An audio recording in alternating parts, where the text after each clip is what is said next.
बंधुओं, मेरे पिताजी कहा करते थे, जब कोई चोर मिलकर के जब चोरी करते थे तो चोरी करते समय वो सब एक हो जाते थे।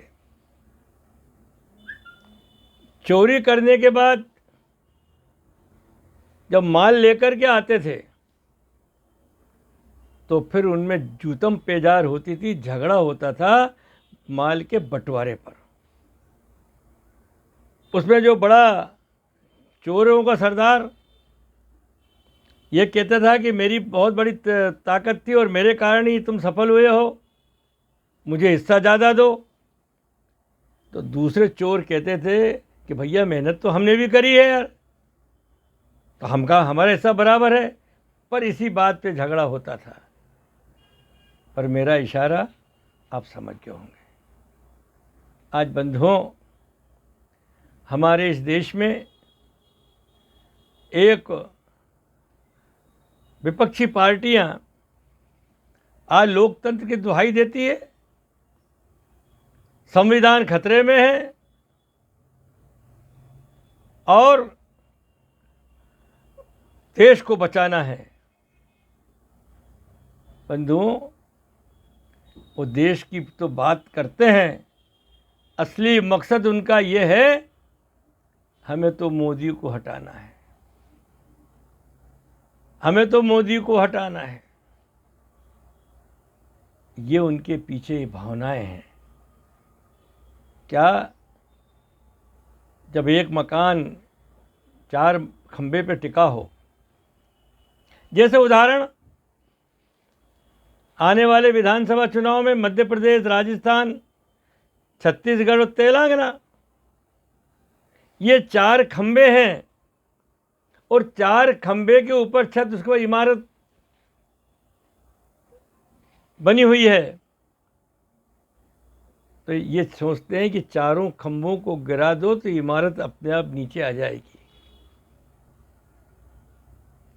लेकिन ये भूल गए हैं कि एक चीज़ है कि इमारत को अगर बचाना है, खंभे भली कमज़ोर हो जाएं पर टेका लगाना पड़ता है। और जब टेका लगाना पड़ता है तो इमारत का कुछ नहीं बिगड़ता है। उसका एक कारण है, ये लोग भ्रम में जी रहे हैं। अरे नरेंद्र मोदी के लिए 2024 का चुनाव में टेका लगाने वाले अगर कभी मानो चारों खंभे कमज़ोर भी हो जाएं तो भी टेका लगाने वाले इस भारत की 130 करोड़ जनता है जो टेका लगाएगी और मोदी जी को कभी नीचे नहीं गिरने देगी। भारतीय जनता पार्टी की सरकार को नीचे नहीं करने देगी। ये 2024 की रणनीति ये लोग आज बना रहे हैं। 28 पार्टियां, ये पार्टियां, वो पार्टियां, ये गठबंधन नहीं है, ये ठगबंधन है। और ठगबंधन भी नहीं है, खटपट बंधन है। ये कहते हैं कि एक कार्यक्रम मिनिमम प्रोग्राम बनाएंगे, हम भी इसके आधार पर चलेंगे। इसकी क्या गारंटी है? इसकी कोई गारंटी नहीं है। इनकी एक ही चीज़ का लक्ष्य है, अगर मोदी आ गया तो हम लोगों का क्या होगा।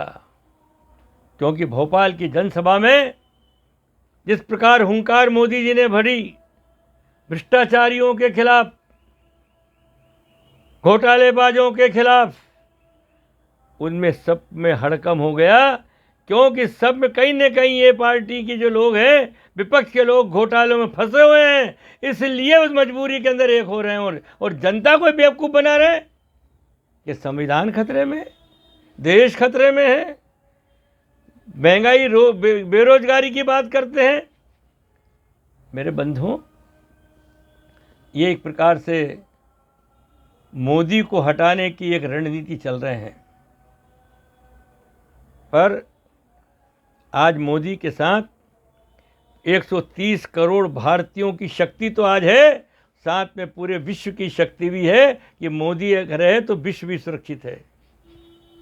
हिंदुस्तान के अंदर सुख और शांति जो आज किसके कारण है? आज भारतीय जनता पार्टी की सरकार, उसके कारण आज यहाँ पर है। लोग कहते हैं, आज कहते हैं कि गरीबी है, भुखमरी है।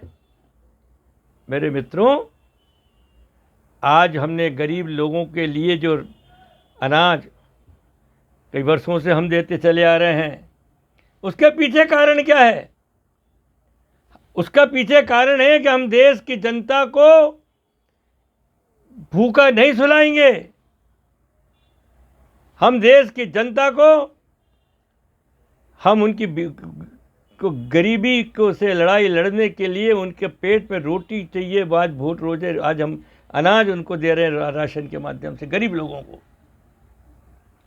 अगर मान लीजिए, अगर हम आज गरीबों को राशन नहीं देते तो आप जानते हैं बगल में श्रीलंका में क्या घटना घटी, पाकिस्तान के अंदर क्या हालत है। वो हालत हमारे इस देश को होती, हमारा देश आज वो हालत होती जो आज पाकिस्तान की है। आज हिंदुस्तान को उस व्यक्ति ने बचा रखा है। भारतीय जनता पार्टी की सरकार इस देश को बचा के रखा है। और ये लोग कहते हैं कि हिंदुस्तान में सुरक्षा नहीं है, मुस्लिम सुरक्षित नहीं है, ये सुरक्षित नहीं है। मैं कहना चाहता हूं, अगर मुस्लिम सुरक्षित नहीं है तो क्या पाकिस्तान में सुरक्षित है? वो तो 90%, 95% वहाँ एक ही समुदाय के लोगों का देश है। वहाँ शांति क्यों नहीं है? यही तो सबसे बड़ी जलन है इन लोगों में। अभी यूसीसी के माध्यम में अभी हंगामा मचाएंगे। यूसीसी नहीं, सिविल कोड, ये नहीं होना चाहिए। क्यों नहीं होना चाहिए? अरे हिंदुस्तान का एक एक नागरिक, एक एक व्यक्ति, आज उसके लिए एक कानून बनना चाहिए। अलग कानून क्यों है? अगर इसी प्रकार कभी बातें होगी तो हर समाज के लिए हमारा कानून बनाइए, वो समाज के लिए हमारा कानून बनाइए। क्या देश ऐसे ही चलेगा? देश कभी नहीं चलेगा। कई वर्षों से, 70 साल पुराने ये पाप थे, 70 साल की जो खराबी थी, आज ये सरकार आज उस खराबी को दूर करने जा रही है। मैं कहना चाहता हूँ, ये लोग भड़काएंगे। इस देश की जनता से मैं निवेदन करना चाहता हूँ, इनके भड़काने के अंदर, इनकी बातों में के कारण नहीं आना चाहिए और देश को पहले देखना चाहिए। नरेंद्र मोदी जी, आज लोग कहते हैं कि अडानी, अंबानी, उसके, अरे क्या करना उनको? किसके लिए कर रहे हैं वो? झूठे आरोप लगाते हो आप। अगर आज अडानी, अंबानी ये महान उद्योगपति नहीं हो तो देश में बेरोजगारी नहीं फैलेगी। कितने लोगों को रोजगार मिल रहा है, कितने जो टैलेंटेड लोग हैं उनको नौकरियां मिल रही है। अगर आज मान लीजिए ऐसे उद्योगपति, उद्योग घराने नहीं होते तो आज हिंदुस्तान का जो नौजवान है, पढ़ा लिखा है, टैलेंटेड है, वो आज उसको क्या हालत होती। ये तो लोग चाहते ही हैं कि ये बड़े घराने हट जाएं, बेरोजगारी फैले और हमें राजनीतिक रोटियां सेकने का एक मौका मिले। आज बंधुओं, मैं इतना ही कहना चाहता हूं, भारत आज दुनिया में जो रोशन नाम हमारे भारतीयों का नाम सर ऊंचा उठा है, तो उसका सबसे बड़ा कारण है हमारा देश का नेता और नेतृत्व। उसमें इतनी बड़ी शक्ति है कि आज पूरी दुनिया उसको सलाम ठोकती है और इसे आज पूरे भारतीयों का सीना गर्व से ऊंचा हो जाता है। ये तो हमारे भारतीय जनता पार्टी के नेता और नेतृत्व माननीय नरेंद्र मोदी जी के कारण ही आज दुनिया में भारत का नाम रोशन है। आज बंधु, कई लोग आरोप लगाते हैं कि भाई इतने करोड़ों का सूट पहनते हैं, बूट पहनते हैं और साहब वो तो यूँ रहते हैं, हवाई जहाज में घूमते हैं वो। अरे मेरे दोस्तों, हिंदुस्तान का जो लीडर है, 140 करोड़ देश का जो नेता है, भारत का जो नेता है, क्या वो फटे कपड़े में जाएगा? क्या भारत का नेता जो है, मतलब जैसे पाकिस्तान के जो नेता मुंह लटकाए जाते हैं, क्या वैसा जाएगा? हमारा नेता शेर जैसा जाएगा और दुनिया को दिखाएगा कि मैं हिंदुस्तान को चलाने की क्षमता तो मैं रखता हूँ, लेकिन दुनिया को भी चला सकता हूँ, और दुनिया के लिए भी मैं एक प्रमुख विश्व शांति का संदेश लेके वो व्यक्ति घूम रहा है। आज ये सबसे बड़ी बात है। आज चाहे रसिया हो, अमेरिका हो, या दुनिया में जितने भी बड़े बड़े देश हो, भारत को क्यों पूछते हैं? आपको मालूम होना चाहिए, पिछली सरकार जो 10 साल मनमोहन सिंह जी की सरकार थी, उसमें हमारे देश में कितने हथियार बनते थे।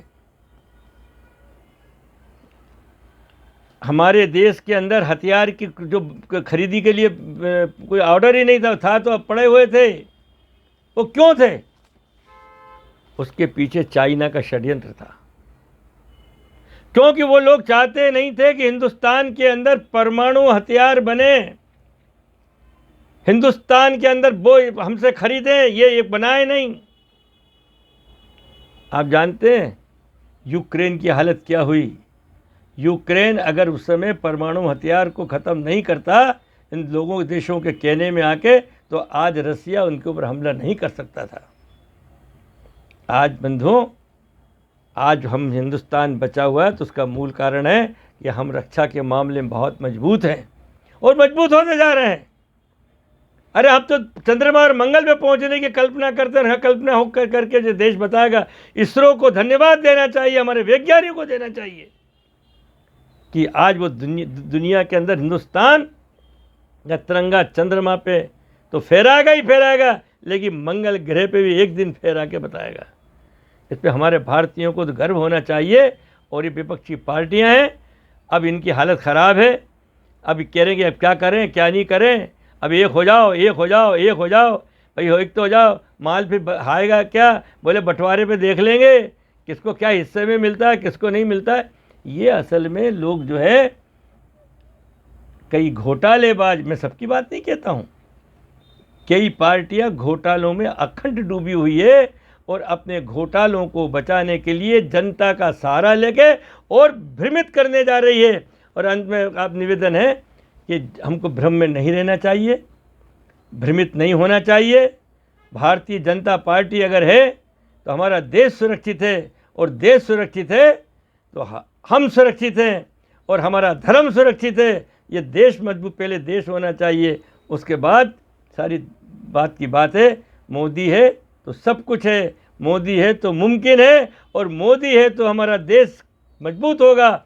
इस भाषा और विश्वास के साथ मैं अपना उद्बोधन समाप्त करता हूँ। जय हिंद, जय भारत, भारत माता की जय।